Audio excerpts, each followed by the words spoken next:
Did you know that if you don't buy coffee for 3 years, you'll become a millionaire in 5 years? Did you know that? No, not exactly, obviously, but it feels like that's all the financial advice out there, where it's like, just don't do this small little thing and then you're going to be a gazillionaire and it's going to be so great. And it can feel like really unrealistic. So today, I am not going to share any overnight magic tricks, but I am going to share 9 tiny habits that actually can improve your life and your money, because I have done these. Now, make sure to drop a comment if you have any habits that you have that you feel like are game-changing, so that we all can know. And make sure to like, subscribe, and share this episode with a friend.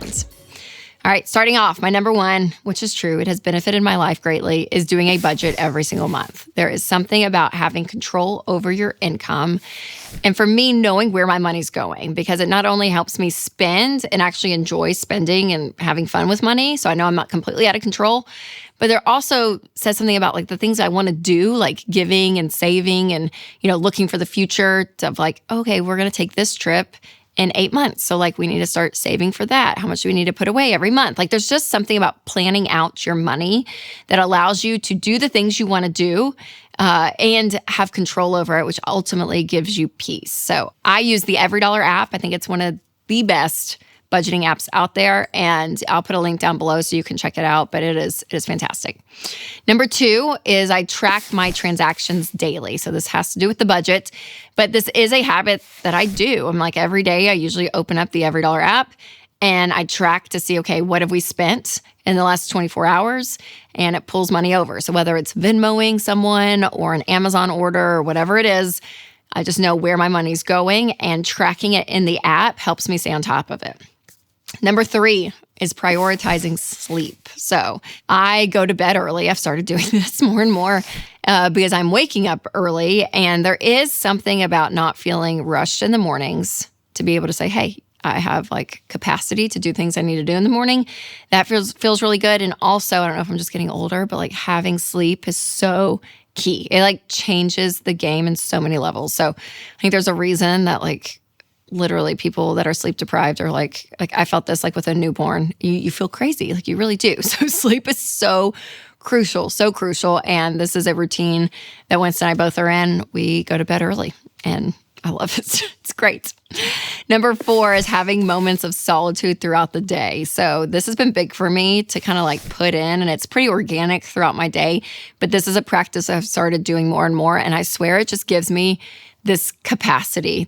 I have more patience. I think it gives me a level of just being present and knowing exactly where I am. So whether it's like even in my car, sometimes I'll just like turn off podcasts or books or like do nothing and just be in my car in silence. There's something about that. If I can get those little moments throughout the day, even if it's just a few minutes, it has given me so much more peace versus feeling like I am like running ragged 24/7. Then I look up to go to bed and it's like, oh my gosh, today was just a blur. It really does help me stay in the moment. Now, the next item on the list is something that I actually do with those moments of solitude. So I'll tell you about that in a second. But first, I want to tell you about Delete Me. If you do not remove your personal data from the internet, it is basically like a billboard with your name, your address, your email, even your kids' names. And then sketchy data broker websites will take your data, they will sell it to make money off of you, and then that puts you at risk for scams and fraud.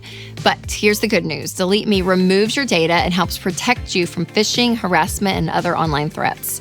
Winston and I use Delete Me, and it saves us so much time and worry. So you guys, your family's safety and financial security are way too important to leave exposed. So sign up for Delete Me and take control.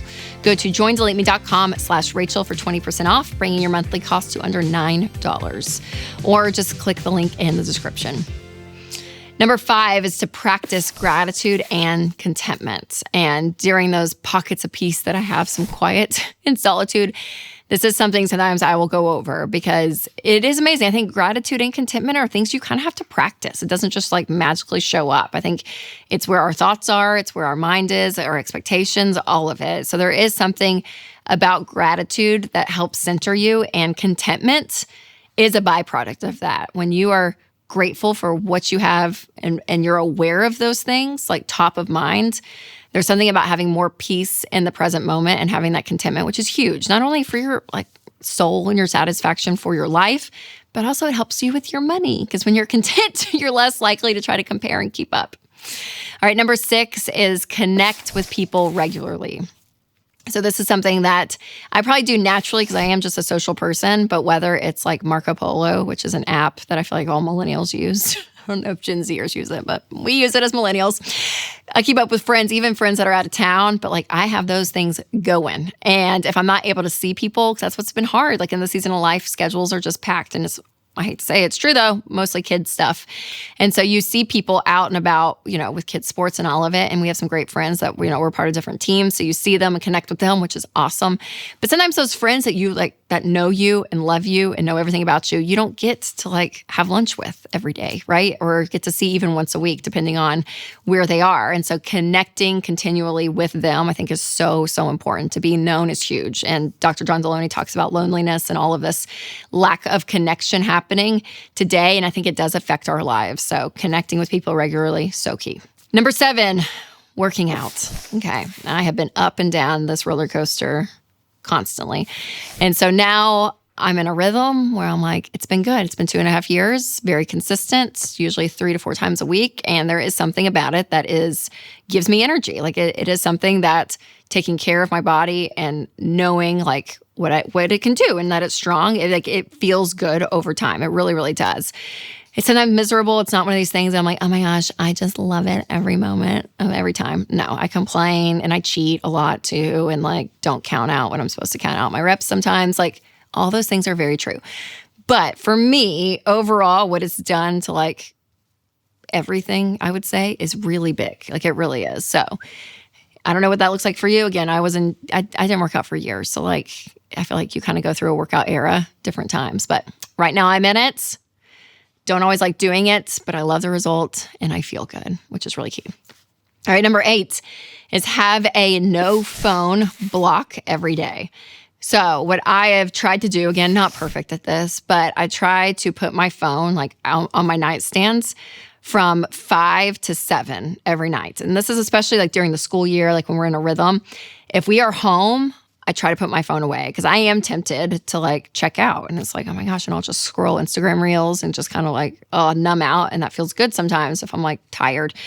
But just putting it away, it's like out of sight, out of mind is really true. So if I can just have it plugged in somewhere where it's not around, it is so helpful. And so we are all attached to our phones and technology. And I think we keep seeing reports and studies out more and more about how addictive it is. And it's very true. So if you can kind of have rhythms that you're not with it 24/7, really important. All right, so number 9, going back to some of this money stuff, but a rhythm that I am in and have stayed true is buying generic brands as often as possible. Now, this will save so much money when it comes to your groceries. And I was even just at Aldi recently, and I like bought all the Aldi brand stuff. And it was so inexpensive, y'all. I'm telling you, like there's something about it that is so true that you don't have to have the name brand. Now, if it's like the peanut butter, like there's a couple of things that my crew is like, nope, I don't want like the off-brand Cheerios. I want the Honey Nut Cheerios, like the real Honey Nut Cheerios. Like, right, we're gonna have our things that we have preferences. But overall, if it's stuff that you can like get away with, yeah, buy generic all day. So those are just some of like the little habits that I have in my life right now. And the funny thing about life is I could come back on in 6 months and they could all look totally different. But being aware of your life and what you need, I think is really important. And carving the time out to make these things possible, it does give you a level of control and an outcome of what you want, that you don't feel like life is just like at you, that you actually have a say over your life, which I think is really important. So we've talked a lot about lifestyle today, but again, there is so much when it comes to managing your money well. So to get the scoop on financial habits that have changed my life, check out How I Budget, Invest, Save, and Spend My Money. You can click here to watch that, or if you're listening on podcast, I'll put a link below. All right, you guys, remember to take control of your money and create a life you love.